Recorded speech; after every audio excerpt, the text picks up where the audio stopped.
Hey everyone, so I'm making this video today because it is really relevant in today's market, something that young investors fall victim to all the time. I have to constantly remind myself to not fall into this trap either. Then the trap that I'm talking about is envy. Investing is more about psychology than anything else. Whether you are super smart and have a PhD in economics, or you are a high school dropout with an average IQ, it doesn't matter when it comes to the emotional and psychological strength required to be a good investor. Now stay to the end of this video because I'll go through an idea on how to not be a victim of envy, as it is the silent killer of investors. So I was reading Guy Spears' book called The Education of the Value Investor, and there is a little section in the book where Guy is talking about envy. I think it is probably an underappreciated topic and was one of the big takeaways I actually got from the book. So he was explaining his early days of his aquamarine fund, where he had outperformed the market and crossed the $50 million assets under management mark. He said that people all over the industry all of a sudden started reaching out to him. Some wanted to be his broker, some wanted to be his lawyer or analyst, some wanted to sell him high-priced research tools, and some wanted to be the marketing team to attract more investments to the fund. Now, Guy Spears is a Harvard graduate in the same cohort as Bill Ackman and Chris Hohn, both hugely successful fund managers. Now, if you just took a step back at that time, you would have seen Aquamarine Fund was outperforming the market and with $50 million of assets under management. This is a great fund and Guy was doing really good work for his investors. But that's not what was going on in Guy's mind. See, the competitive nature of humans to be the best was taking up a lot of his mental power.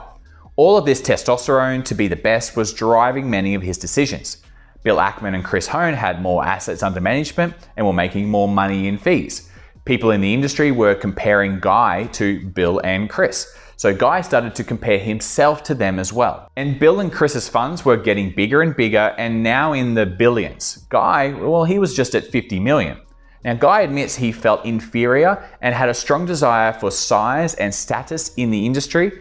And this is in his words. "The green-eyed monster had gotten the better of me, and I was consumed with envy." At the time, he didn't recognize that he was being consumed with envy. Now, what I need to do now, and I suggest you do the same, is to really think about the motivations for investing. Are they envy related? I'll give you an example from my life. So, I have a couple of my friends that are making a lot of money in the crypto world. There are some weeks when they make more money than I have ever had in my entire life.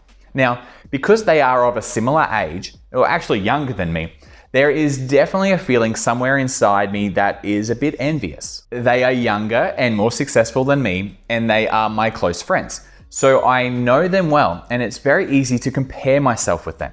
So there is a part of my brain that compares myself to those around me and can make me feel inferior. So it would be very possible to fall into the trap of trying to catch up to them, be competitive and take more risks to catch up. If I was playing a computer game, well, this is when I would try to take a shortcut or do something to catch up quickly.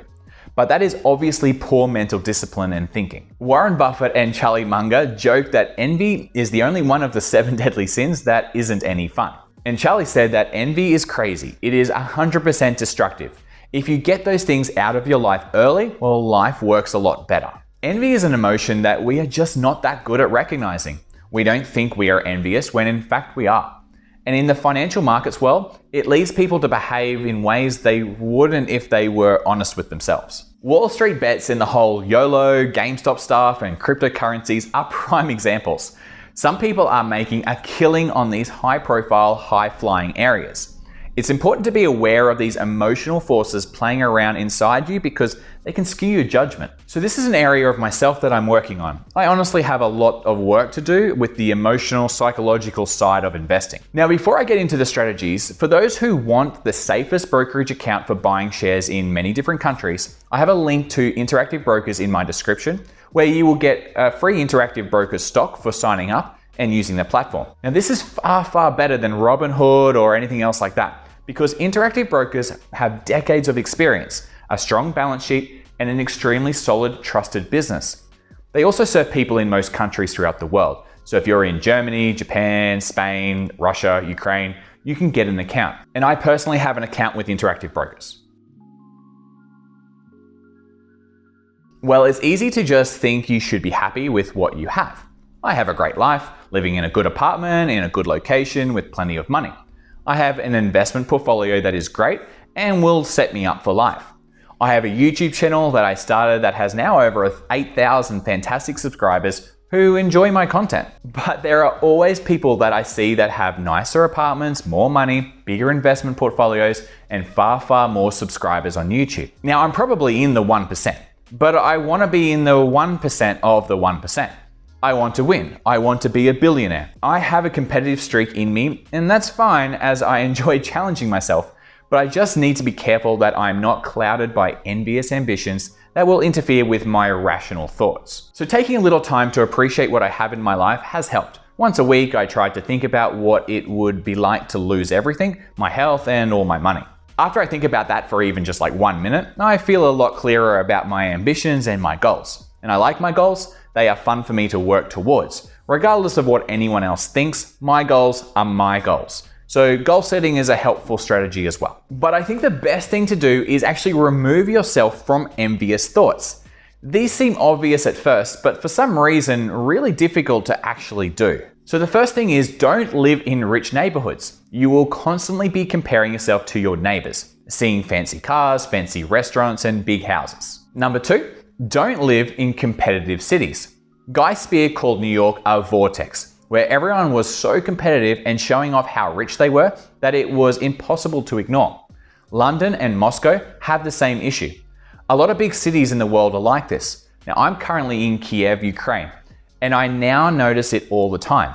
It is a bad investing environment to be in. Do you think it is a coincidence that some of the best investors live in obscure places, or Warren Buffett's in Omaha, Nebraska, Chuck Yeager in Middleburg, Virginia? And the third point is to surround yourself with great people. I like to talk to my friends about envy, and I think it is super important that when I meet a partner, she needs to be able to see how envy is bad for my investing. And that leads me to point number 4, don't have Instagram. I get how powerful Instagram is, but if you want to be less affected by envy, delete Instagram. I don't think I need to explain why, you know why. Okay, these are just some of my ideas, and look, there's actually so many other biases that I am learning about. So give this video a like if you got something out of it, and I will see you in the next video.